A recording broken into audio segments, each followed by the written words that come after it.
Ladies and gentlemen, predominantly ladies, I know. Thank you all for coming along to the FCC. I hope you've had a good lunch. Before we kick off today's event, just a quick note about a couple of upcoming events that we've got here. On the 7th of March, next week, we have the famous FCC Quiz Night. This is followed by another talk coming up on the 20th of March where Henry Sanderson will give an online Zoom talk, a talk with Vault Rush, the book that he's written. And then on the 3rd of April, we have a screening of Battle Box, which is the final film of the series about the Battle of Hong Kong in the World War II trilogy. In addition to that, we've got a lot of events coming on at fairly short notice. So keep an eye on the FCC website. Keep in touch with all your friends who are members, and they'll fill you in. A lot of this is all done at quite short notice now because we really want to get more guests coming to the FCC now that we're all open again, and we've got a lot of people coming from overseas. Now, today we're absolutely delighted to welcome as our guests to the FCC two very important figures in Hong Kong's cultural landscape. Septime Webre is the Artistic Director of the Hong Kong Ballet, a position he's held since 2017, and he's joined with me on stage with Heidi Lee, Hong Kong Ballet's Executive Director, who's got over 25 years experience in administering the arts in Hong Kong with all of the issues and problems that entails. So we're going to hopefully have an enlightening discussion with them, and judging by the fact that Septime seems to know most of the people here, and by the conversations that have been going on over lunch, this is an incredibly informed audience. So we're really looking forward to quite a bit of engagement with you all during the course of this discussion. So to kick off, first of all, welcome to you both. Great pleasure to have you here. Septime, you came here in 2017 after 12 years with the Washington Ballet.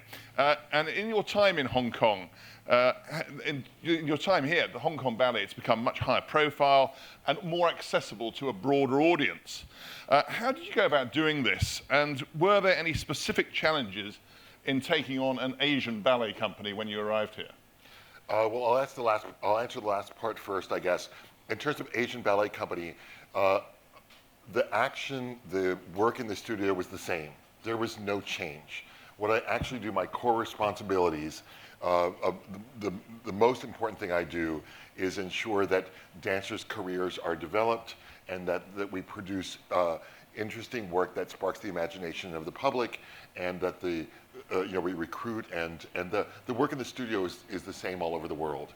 And as a matter of fact, in Washington, D.C., I had worked with a lot of Asian dancers. It was quite a diverse company, and I had first ballerinas who were Chinese, Japanese, Korean, and so it was very international, and our company here is quite international.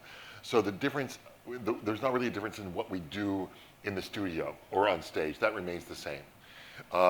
But among the goals I came with, I guess, 3 big goals. One was Hong Kong Ballet had a great bone structure. It was well supported by the government. There was no big issues. It just needed some energy. It really needed to match the energy of the city. Hong Kong's a city about energy and efficiency and excellence, and the ballet company had to operate that way.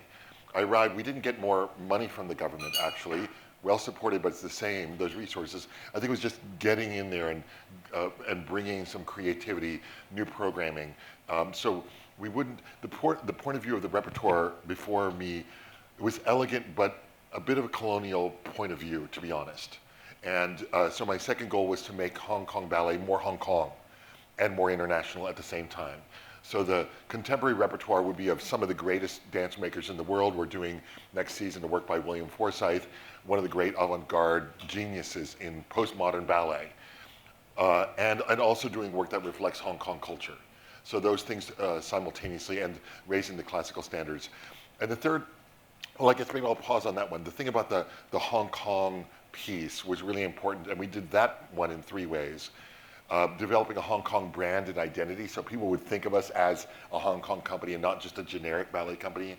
develop some repertoire that had a Hong Kong basis, some Hong Kong background. And the third was engagement, like collaborations with other organizations that would take us outside of the theater and into the city. And maybe I'll share some images here on the screen, just really quickly, just to get a little taste.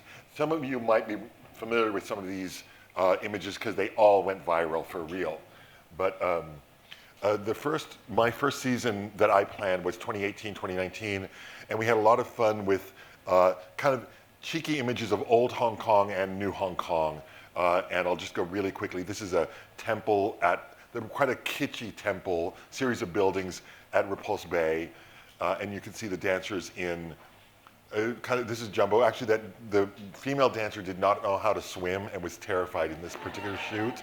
And we had the boat next to us that had the lighting equipment caused a little wave, and it was a mess. Actually, I was holding the ballerina behind her, pushing her leg up, and I got photoshopped out. That really, for real. That really happened.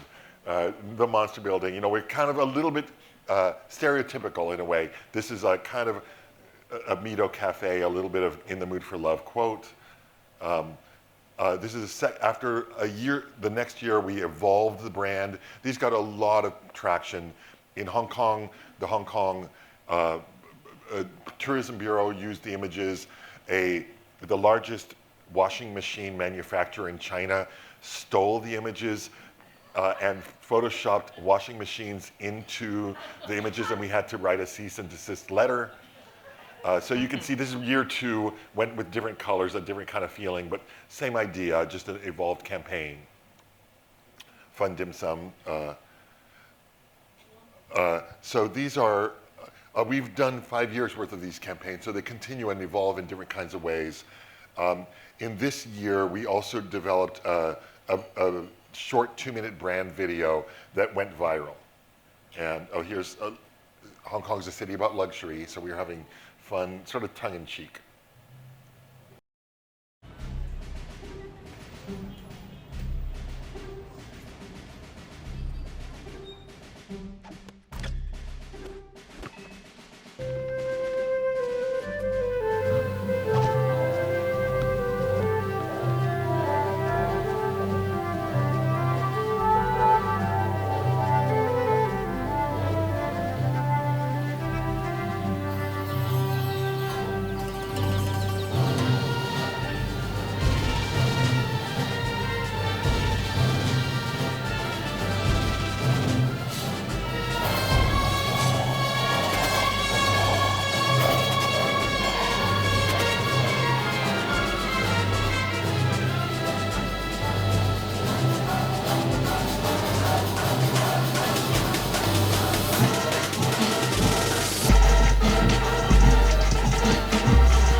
So that was, we'll sit here for a second.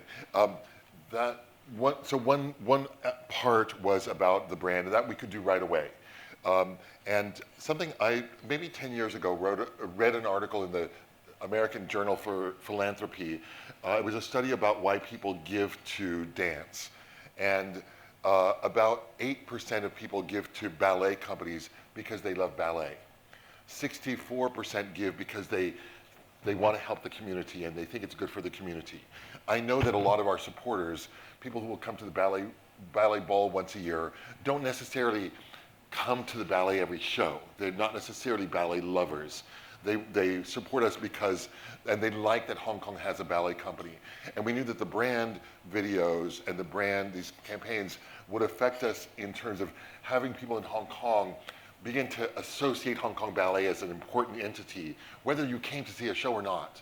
And they had an even more important effect in how we were perceived in two markets outside of Hong Kong. One is the Western ballet and cultural world. You know, we just came back from a big tour in New York in January, and everyone there had some point seen that brand video. And the other one that thing that's become, of course, increasingly important is the ballet thought leaders in Asia and in China in particular. Our colleague ballet companies in Asia are very different than Hong Kong Ballet. They are the National Ballet of China, Shanghai Ballet, the Universal Ballet in Seoul, Korea. These companies are homogenous. They are all, and they're very similar to each other with very little new repertoire. And to establish ourselves, and we have a much smaller budget than these, so to establish the thought leaders in culture in Asia were really an important part of our target audience. So the brand was easy to do. The second is repertoire, and I'll talk about that in just a second. But the third is, right away we launched a program called Ballet in the City. I came here to Hong Kong and I right away saw that the cultural center with no windows, that fortress, unfortunate, brutalist fortress, is a metaphor for what the Hong Kong Ballet's approach to Hong Kong was. A temple, you'd buy a ticket, you'd come and worship at the temple for 2 hours, and then if you were lucky, you had a can of bad beer at the little bad F&B thing in the cultural center, and then you'd go home.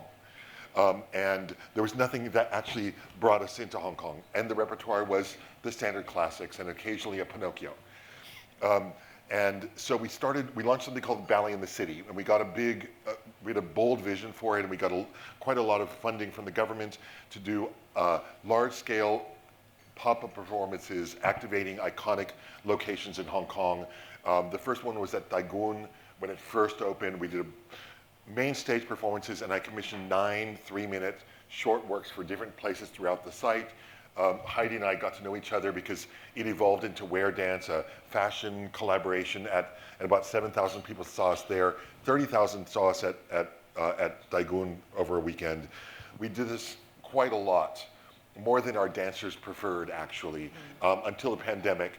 We still had some money left over for the project when the pandemic happened, so the government allowed us to use that for virtual pop-ups. So we did a series of other Hong Kong-themed films that went viral during the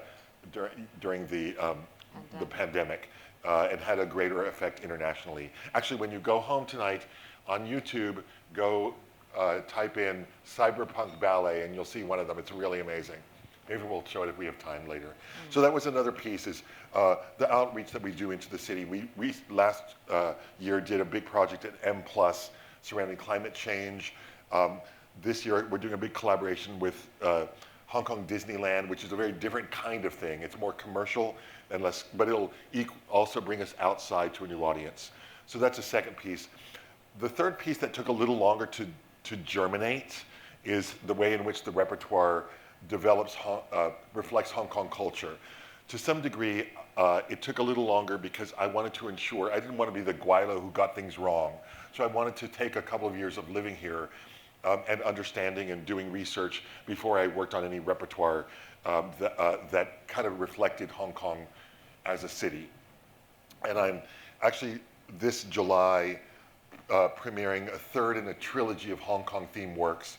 The first premiered in 2021, Romeo and Juliet set in the 1960s. Then in 2022, also 2021, a new Nutcracker set in Hong Kong in 1915. And then we have a new ballet for young audiences this July that is set, it's a ballet set in Hong Kong about dinosaurs. So it is set in contemporary Hong Kong and 60 million years ago. So I think those are the three. Yeah, I mean, that's a fairly There it is. diverse range of subjects. I mean, I don't know if you can come up with a ballet about dinosaurs in Hong Kong after sort of a long night in the bar of the FCC or something. You probably need something like that. But, I mean, looking at the productions that you have done, I mean, your acclaimed production of Romeo and Juliet, for instance, now that's set in 1960s Hong Kong. Sure. But what was the genesis of that production? Obviously, Hong Kong, it's an inspiring city for when conceiving new productions. I mean, we saw that in the short video that you showed. So yeah, what was the genesis of Romeo and Juliet in Hong Kong? I happened to see Wong Kar-wai's seminal film, In the Mood for Love, in the year 2000 in New York when it first premiered. And that was my main view of what Hong Kong was like, was that film. I moved here and I spent 2 years trying to get Wong Kar-wai to agree to let me adapt that movie into a ballet. He didn't say yes, he didn't say no. After 2 years, I had to, move on.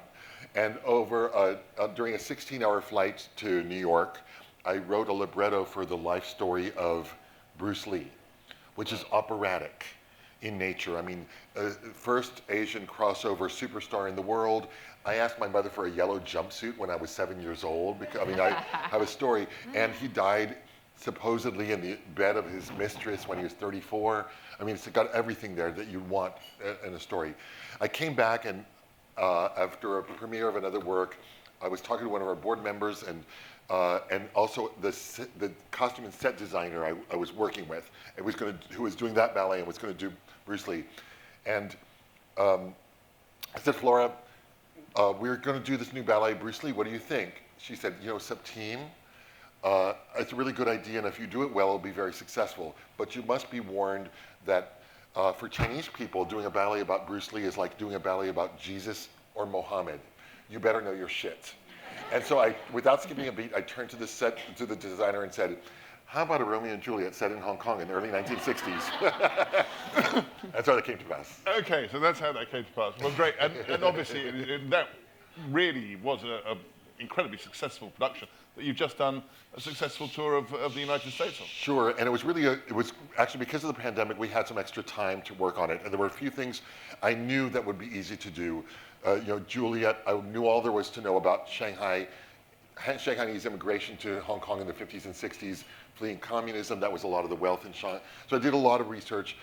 Juliet's father is a Shanghainese tycoon who's connected to dirty money. Tybalt is a sort of a triad from Kowloon City who's raising his standards. He wants Juliet to marry to a rich Gweilo because that was a way for social advancement in the 1960s.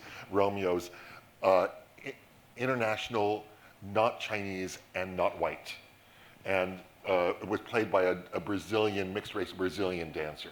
So it complicated, not so many Brazilians in the 60s, but where there were a lot of South Asians in Hong Kong at that time. There were a lot of complicated elements. So that was interesting for me to adapt. There were some things about Hong Kong life we wanted to show, mahjong games and street life, films being made in the streets.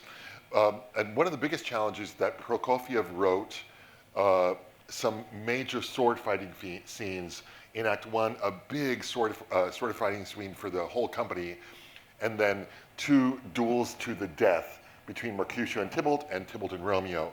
And so there was no fencing in Hong Kong at that time, but there was Kung Fu. So our dancers during pandemic trained for about 6 months, 6 hours a week in proper Hong Kong style Kung Fu. So I'll share a couple of images. Actually, you can see, I was obsessed with the bamboo scaffolding in Hong Kong when I first got here. So these are a few little pictures of what it looked like. You can see the street life very, very lively. 007 bar, kind of very fusion, East meets West at the time. Kung Fu is about to happen. You can see the Hua Yun floating restaurant. The gala dinner, which replaces the Capulet Ball, was at basically based on Jumbo. And it said Jumbo Floating Restaurant, and about 6 weeks before the premiere, we had to change that quickly because our manager of artistic operations was afraid we would get sued. So I was calling it the Lo Wu Shenzhen Floating Restaurant, because it's like the knockoff, Gucci knockoff. You can see this glamorous ball really, really beautiful designs. We had fun with the silhouettes, Chung Sum, but it was like early 60s, Judy Jetson, futuristic Chung Sum. And then Juliet and her girlfriends are in earlier New Look, like Dior New Look silhouettes, as a kind of more innocent, earlier era. The balcony scene. Here's the mahjong game. During pandemic, I stumbled into a mahjong parlor in Wan Chai, and I was amazed at the chaos and the kinetic energy. And one of the centerpieces is this amazing street scene.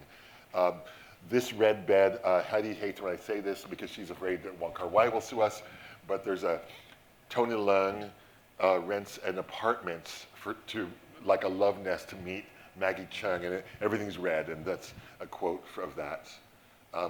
Yeah, so that's So when you took that production on tour of the United States, and that was great marketing of Hong Kong, really gave great picture of Hong Kong to probably quite a few people who never visited here. Hopefully they will come back. But it was very well received. Inevitably on that tour of the States, I mean, the media coverage here, it sort of mentioned about some of the protests that you had in regarding Hong Kong during that tour. And as part of Hong Kong's culture, with the Hong Kong Ballet, I mean, it's a core part of our soft power and projecting what Hong Kong is beyond the sort of 30-second sound bites you get on CNN and everything, which are never really expounding the good parts of Hong Kong. I mean, what's your take on our increasingly vibrant cultural landscape in terms of projecting a positive image of Hong Kong, which has, let's face it, taken a bit of a knock since you got here? Well, I think we all have friends outside of Hong Kong, and we are tired of defending Hong Kong because we had to do it so much. I mean, I moved here in 2017 at the 20th anniversary of the reunification handover. And so that was really, for me as an American, notably a turn when just the tenor about reporting about Hong Kong became more negative in the US in particular. So I was excited that that Hong Kong government funded us so well. I mean, thanks to Heidi, really was dogged in ensuring that we were funded about $7 million Hong Kong dollars to send us there. Like first great news in New York from Hong Kong after the pandemic. I mean, I think this is a really important part. We're not political, but I know that we are contributing to the body politic by presenting this amazing art. And actually, the work Romeo and Juliet, it's a fusion expression of East and West. I'm American, making a work set in Hong Kong, but Prokofiev music is, a Western form. So it's quite a fusion. It's really, I think it's important. The presence of the protesters made things more interesting. It's like the old Mae West. I'd rather be looked over than overlooked. Honestly, there was a few kids passing out little cards with a really bad, from the internet, like a photograph of a pair of pointe shoes, a woman that looked hard. It was really a study in how not to train in ballet. So they didn't do it themselves any favors. So it was okay. I thought it was successful and we achieved what we wanted to achieve. But I mean, protests, I mean, you were telling me once about when you went to Cuba and had a bit more. Absolutely. Than you got this in was New York. This was actually three. This is one of the three protest moments I've had, and this is the smallest. In the year 2000, I brought the Washington Ballet to Havana. We were the first American ballet company to perform in Cuba in 40 years at that time, and it was very late Clinton, and the Clinton was supposedly normalization was about to happen. Things went retrograde following that, largely because of Monica Lewinsky, actually, and that whole scandal. And Elian Gonzalez, some political situations. It ultimately didn't open.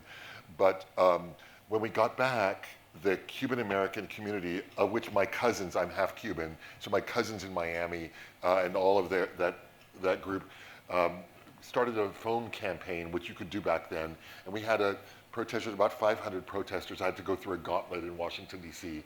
That was really something. That was much, much more dramatic. And at that time, I felt fine because, we were, again, non-political. And my point of view is that where artists can bring people together, governments can only follow. So I feel like my role is to describe the human condition and to lead in that way. And what governments do with that information, or people do with that information, I hope they do the best thing possible. Heidi, you've had this long career as an arts administrator in Hong Kong. Was keeping the company going during the pandemic, was that a particular challenge? And now that we've reopened, what are the specific things you're trying to achieve in the immediate future? Okay, during the pandemic, I joined the company 3 years ago when the pandemic just started. And I'm sure all of you will agree, having Septime as the artistic director, because I worked with many artists in Hong Kong and over the world. And Septime is like a mine that you find gold. So it's really, even it's pandemic, I could only see opportunities, because I found that during the pandemic is fair all over the world, because the venues everywhere is being closed, and it's fair for us to present ourselves through screen, because everybody is locked at home and facing the screen. So by that time, I could only see opportunities, and working with Septime and the artistic team and our staff are full of possibilities. So we thought of different content, digital content, like the one that Septime just mentioned, cyberpunk film that we collaborated with a very professional producer and award-winning director, that we made a 3.5-minute film, and we got an award overseas, and it enabled us to screen at the Marriott Hotel outdoor LED for 2 weeks. So it's looped there, even during pandemic. So we are being seen even when pandemic happened. And by that time, overseas and also ETO in other countries, like New York is one of the ETOs in other countries, asking us, have been helping us and see when we could go to perform in the overseas, and also mainland. 2 years ago, Shanghai ETO texted me and said, "Oh, it's coming. I mean, the border is going to open," he said. "When maybe you can come to Shanghai and perform for the 25th anniversary." But Hong Kong was still very serious, the pandemic, so we rejected. And during these 3 years of pandemic, I kept receiving a lot of invitations. And of course, during the past 2 weeks, there were a lot of presenters calling me and said, "Okay, the border is open now, then can you come?" And then, okay, a lot of opportunities then we explore. I'm sure you all know what we have done, like the M+ collaboration, and when the theaters were open, Hong Kong Ballet sold out a few shows, Don Quixote, Septime's Nutcracker, and M+. Even it's not open, then we collaborated to have a online film festival, online festival. And then, however, during the COVID finished, then I found limitations. It looks quite ironic. It's because I found the company has been going up the slope, and we found a lot of unlimitation. I mean, there are a lot of possibilities for contents, productions, events, a lot of partners coming to us. No matter whether it's Disney, Palace Museum, we are going to perform at the Palace Museum next month, sponsored by Cartier, and whatnot. A lot more things are happening. However, we found that our sold-out performances have a problem that we can't sell another show. We can't sell additional shows because we only have 1 week for every production, except in the Nutcracker, we got 3 weeks, luckily, but we sold out.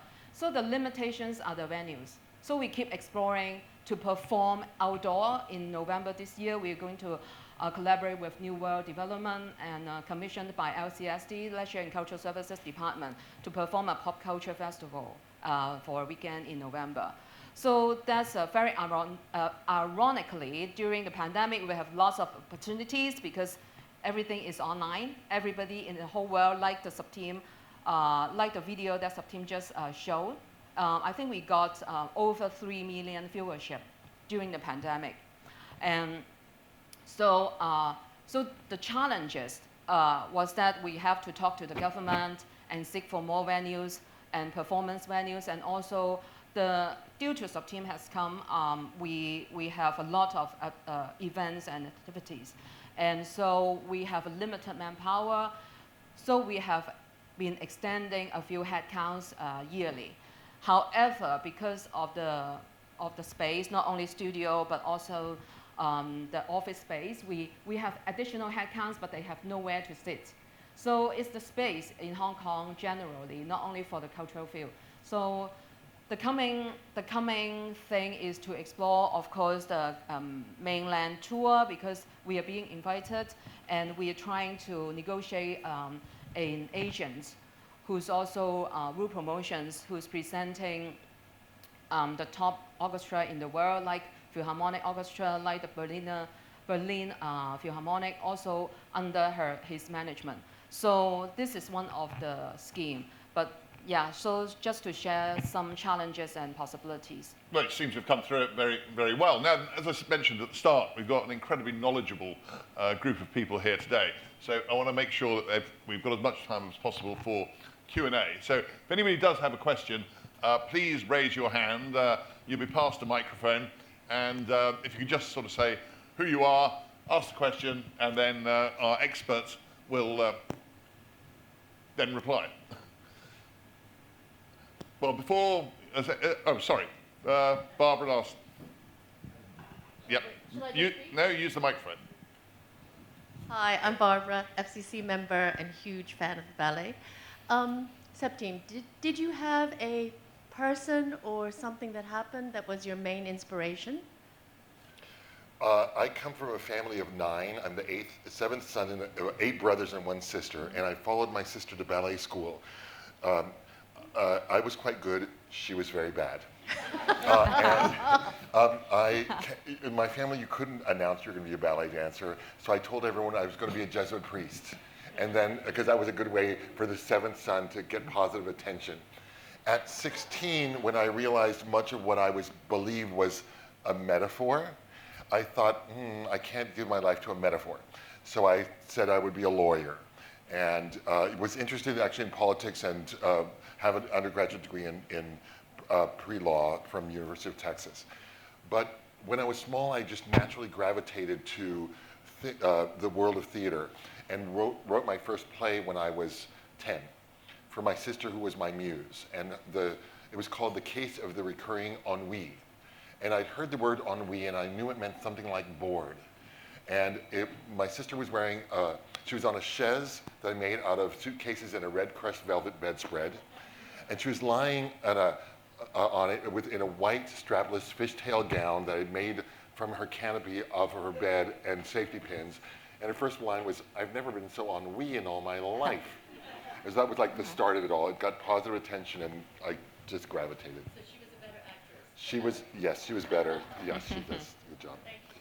Thank you. I didn't expect a reply like that. Any further questions? Yes, on the front.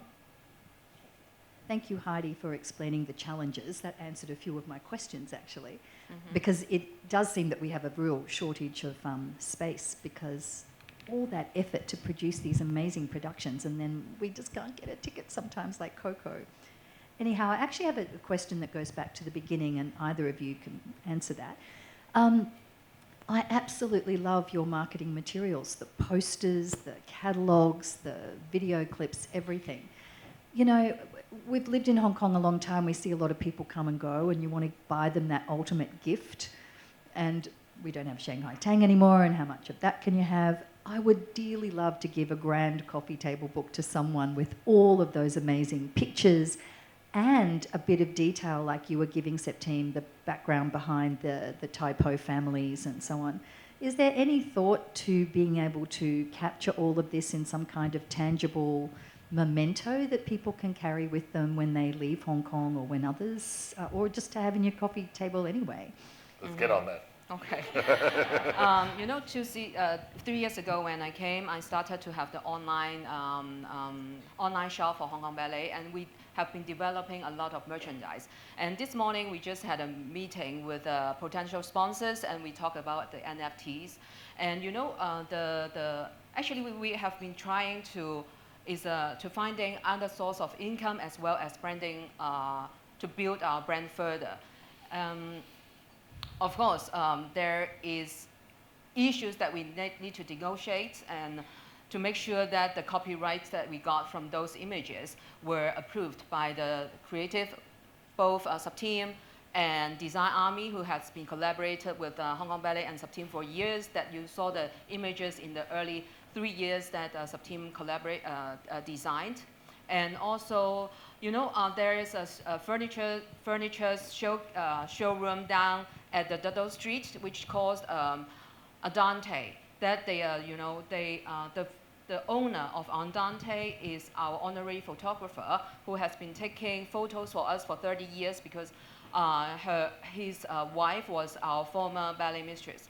And now he's holding an exhibition, exhibition that he captured a lot of Hong Kong Ballet performances photos.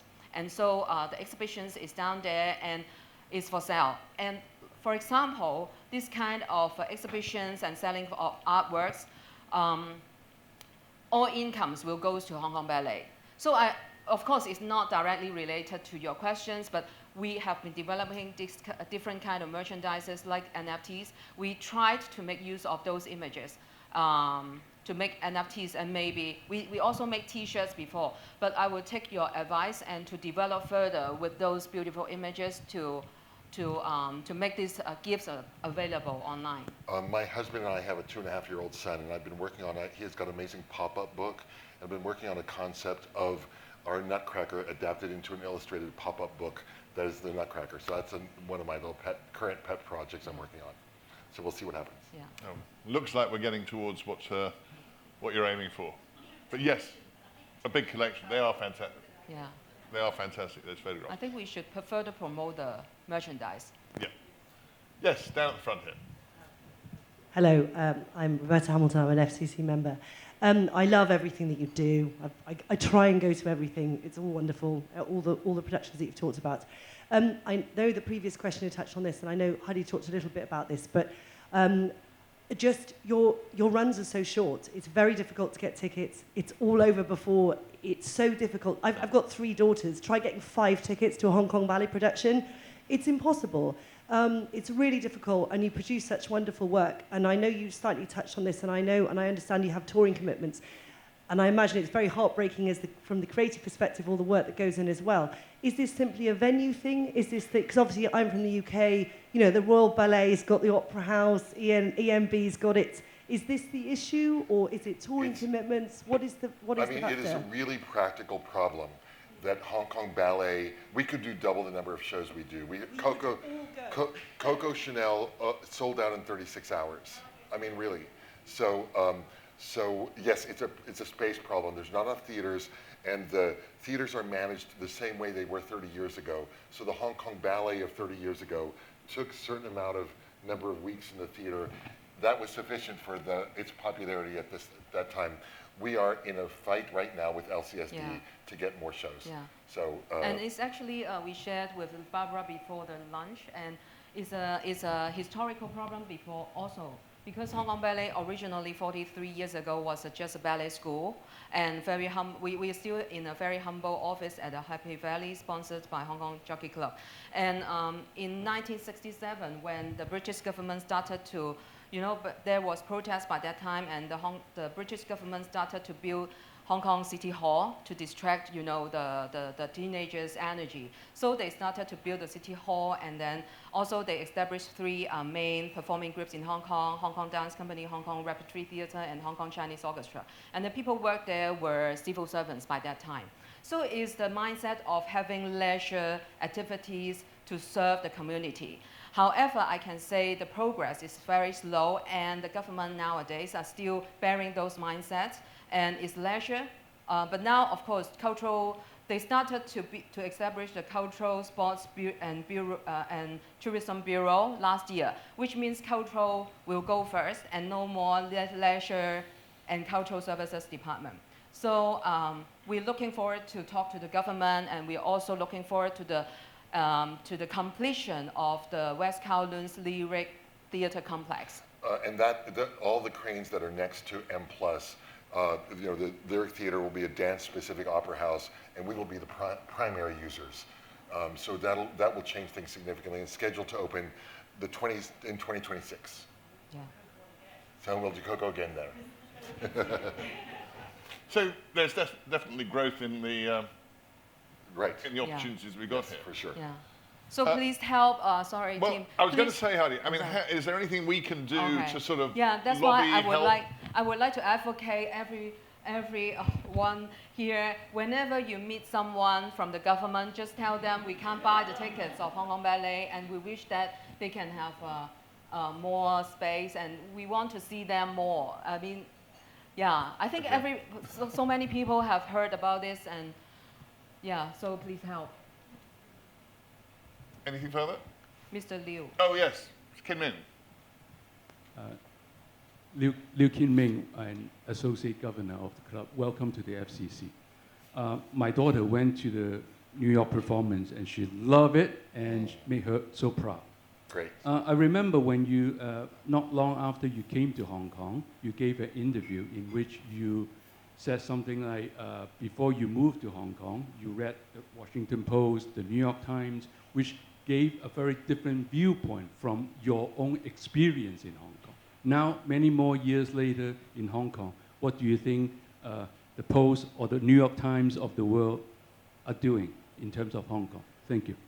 I think what probably everyone here thinks, that our reality of life here is so positive, and there's you know, my ability. I spent my life almost in Washington D.C. Half of my work life was fundraising, and that's because of our $15 million US annual budget.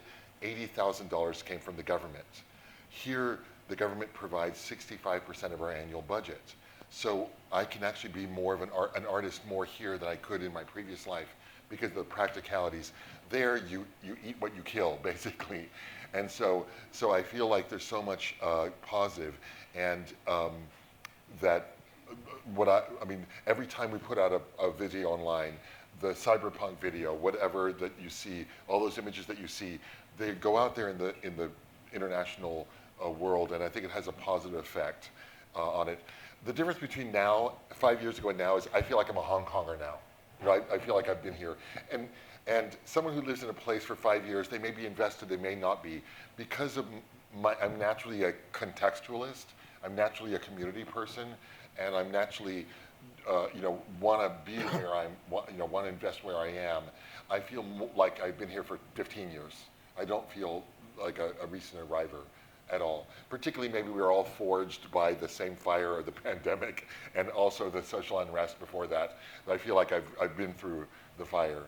So I hope things like our Romeo and Juliet tour will have a positive effect in how I think the world at large views Hong Kong. I mean, these are kind of optimism. Actually, this just happened. The designer for sets and costumes for Coco Chanel, Jerome Kaplan, very celebrated guy, like internationally renowned. He, a month ago, told me he was not coming because he was afraid that quarantine would be reinstated and was not sure about the safety. And I went ballistic, and it was actually because he spoke to a journalist from SCMP who laughed at him and said, "Oh, you're ridiculous, it's fine." Then he changed his mind. So, I mean, I think this is like real world problems.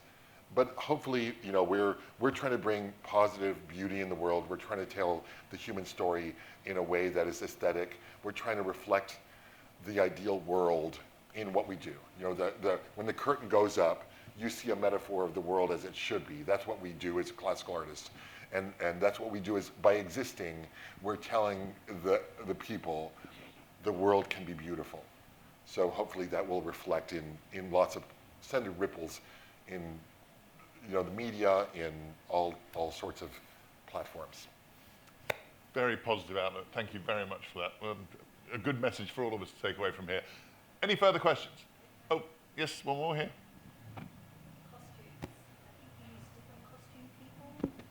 Costumes, you use different people, Yes. creative people for each. Could you talk a bit about your philosophy with the costumes? Because they're Costumes, I mean, I special. love fashion. I'm a visual person, and I'm a design kind of person. And so, like right away, I work with different designers, but have always come to the table with some ideas. And there's a collaborator named Liz Von Dahl in Montreal I work with a lot. We've done one big project and hope to do another one next season with Tim Yip. He's a Hong Kong born and trained, lives in Beijing and LA and New York, and he won the Oscar for Crouching Tiger, Hidden Dragon, and does a lot of all of on these films, and also works in theater in Europe a lot. He's really a great thinker on design. This guy, Jerome Kaplan, is the first time I've worked with him for Coco. And the designs are a distillation. How many here are going to see Coco Chanel this week? The lucky few. Yeah. It's very iconic. Actually, the first act is white, and the second act is black, and that's inspired by the Chanel No. 5 box. And the art direction is very refined, and at the end we get a fashion show at the very end. Actually, because the ballet is so much about Coco's life and not about the fashion, about 6 months ago, I told the designer and the choreographer, you know what, I think there's going to be a disappointment. We've got to have a little bling bling moment. So at the very end, there's this fashion show, postmodernly, in a postmodern kind of way. So that's specifically for Hong Kong, appealing. Actually, this is a funny one. They'll go really fast. I know, because we're 1 minute away. But actually, the Coco Chanel, and originally, we're working, Annabelle Lopez Ochoa is an amazing designer, amazing choreographer. I wanted to work with her. She's Colombian, Belgian, but based in Amsterdam. And I asked her for an idea about, I wanted a Hong Kong or Chinese context to her work. And she proposed the film Farewell My Concubine be adapted into a ballet, and it's one of my favorite films. And it turns out, after 6 months of work on it, the rights were denied because they had been bought by for a Broadway show. So I was like, can you come up with another Hong Kong idea? She said, all right. So she called me a week later. You know, Septime, I was thinking about it, and actually, I've been dying to do a ballet about Coco Chanel. I was like, you know what? There's a Chanel boutique on every corner in Hong Kong. That's a Hong Kong story. So actually, technically, so I was like, there's not enough bling here. Can we have a fashion show, you know, for the tie-ties? So we have a little bit of bling at the end of a very complex, emotional story. We have a little bling at the end.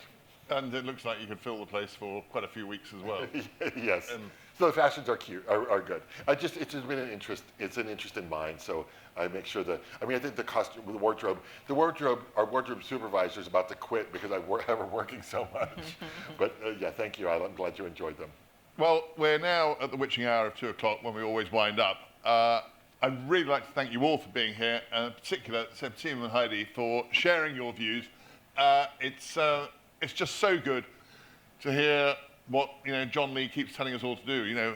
Good Hong Kong stories, and may the Hong Kong Ballet continue to be one of Hong Kong's great stories. And thank you very much for all you're doing for Hong Kong culture and Hong Kong itself. So all the very best. And as always, we never let anybody leave the FCC empty-handed. And I'd like to present you with your... Thank you. I think it's an FCC coffee mug. Oh, good. Okay, good. Lovely. I will enjoy. I appreciate I'm not a member, but I come here a lot, and I appreciate a member pour of the Côte de Provence. So so we've instituted member pours at my home. Well, we'd like to get you a few FCC glasses there, and you're always welcome to drop by the bar. I'm sure most of the time you'll find somebody here who'll be more than happy to sort of buy you a drink and hear more of these great tales. So thank you very much. Thank you. Thank you, Thank you. Thank you, guys. Guys, thanks so much. Heidi, brilliant. Okay. Thank you. Big pleasure.